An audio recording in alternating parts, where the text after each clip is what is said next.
चीरी फाड़ी सब्जी बनाए, बैगन चीरी फाड़ी सब्जी बनाए, दही पीढ़ा पनी ससुर के बैठाए, दही पीढ़ा पनी ससुर के बैठाए,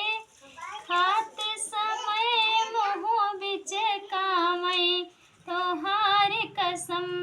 लई पीढ़ा धमकाए तोहार कसम,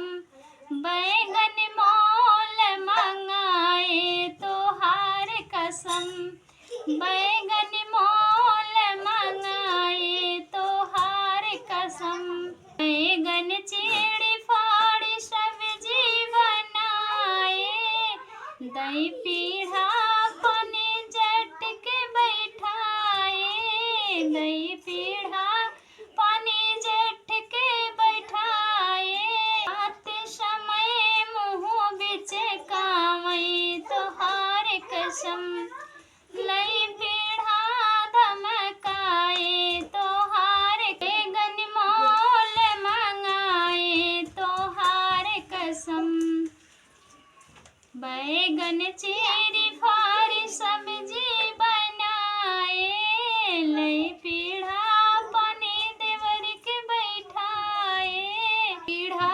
पानी देवर के बैठाए, खाते समय मुँह बिच कामय तोहार कसम, लई पीढ़ा दनकाए तोहार कसम, बैगन मोल मंगाए तोहार कसम, बैगन मोल